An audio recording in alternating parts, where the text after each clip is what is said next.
Magandang umaga sa inyong lahat o hapon man sa inyong lahat dyan sa Pilipinas. Napakasakit man ang nangyari dahil nasurpresa ako kay Mami. Hindi ko inaasahan na magkaganyan siya. Nung nalaman kong may nangyari sa kanya, bago ang lahat, nag-chat muna si kuya ko kung nasaan ako. Tinanong niya kung nasaan ako, sabi ko, sa salon. Tapos, yun lang, hindi na siya nagsalita. Tapos, tumawag ang anak ko. Tinawagan ko yung anak ko. Hindi ko natawagan, sabi niya, tawag ka kay ate. Tinawagan ko yung anak ko, tapos sabi niya, Ma, huwag kang mabibigla. Pagkitasan ka, sabi ko, Ma, huwag kang mabibigla, huwag kang maano dyan, may stress ha. May nangyari kay Mami, sabi niya sa akin. Pero, hindi ko inisip na, wala na siya. Pero, ang sabi nila, tinakbo namin si Mami kasi, hindi na siya huminga, sabi nila. Kaya, nilabasan ko na lang ng loob ko nung, chinat ko si kuya. Tapos sabi niya, wala na si Mami. Kaya, nung sinabi niya wala na si Mami, doon na ako naiyak. Sobrang nasurpresa ko. Iyak nung araw na yun. Dahil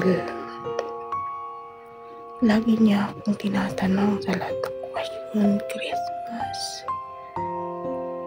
birthday niya, wala ko dyan.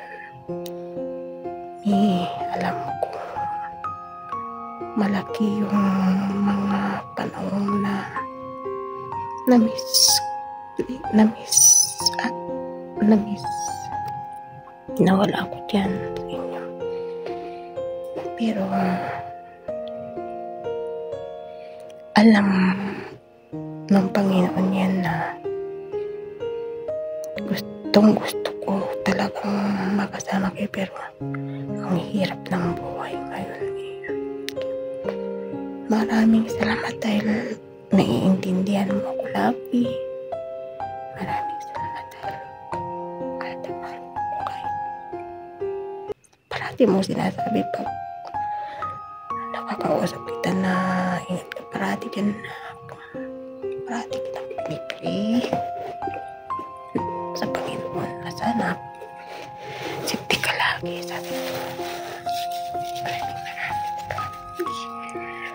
Maraming salamat sa mga pag-aalaga mo sa amin, mga kapatid. Maraming salamat sa iyo. Kasi naman wala ako sa tabi mo lagi sa okasyon na mahal ka dyan. Alam ko na naiintindihan mo ako. Maraming salamat dahil ikaw yung binigay ng Panginoon na maging ina namin. Maraming salamat dahil sa pagmamahal mo sa amin, sa mga apo mo, sa manugang mo, na kahit ang hirap ng buhay, umulan, umaraw man, nandiyan ka pa rin. Wala nang bata kami, hanggang sa pagtanda namin, hanggang sa magkakapo ka, di ka pa rin tumitigil sa loob, sa negosyo mo. Maraming salamat kung hindi dahil sa pagtitiis mo sa amin, hindi sa mga pangarap mo sa amin na gusto mo lahat na maging professional yung mga anak mo, na makikita mo nakadiploma. Pero sorry, dahil ako yung anak ko na hindi nakatapos. Pero Salamat at sa Diyos na nabigay ko rin kahit konti na kapag naipasa ko din yung aking tugas sa iyo.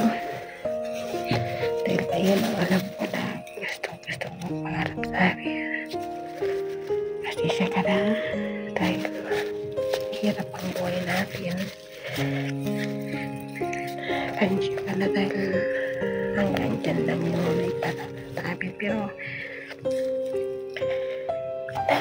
ang dami ko pang pangarap para sa iyo, May. Pero parati kong pinagdadasal sa Diyos na sa pagtitiis mo kahit haba na lang ng bigyan ko na lang ng haba ng buhay pa.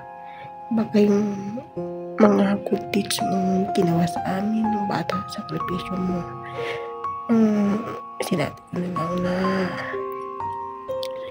natangi ko maibibigyan ka pa ng haba ng buhay. Kung pwede nga hanggang 90 para maipadalas pa namin yung pero siguro limit mo lang talaga. Hanggang dyan lang yung kontrata mo, 80 lang.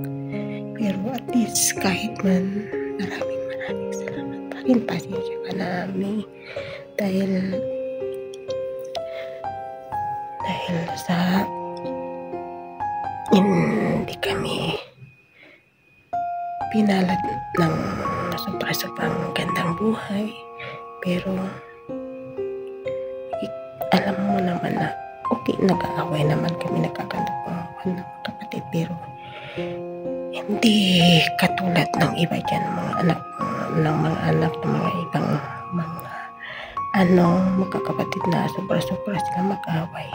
Tampuhan lang, pero pasensya ka na kung minsan talagang nagagalit ako pag may nangaaway sa'yo or what. Hindi ko talaga gusto yung ginaganon yung magulang. Dahil kahit na ganyan ang pananalita mo, kung magalit ka, napakalaki pa rin ang respeto namin dahil ikaw yung aming ina. Kung wala ka, wala kami. Kaya malaking pasasalamat ko sa iyo, May, na ikaw yung binigay ng Diyos na ina namin. Pasensya ka na sa mga pagkukulang. Maraming salamat sa pagmamahal mo sa akin, sa mga kapatid ko.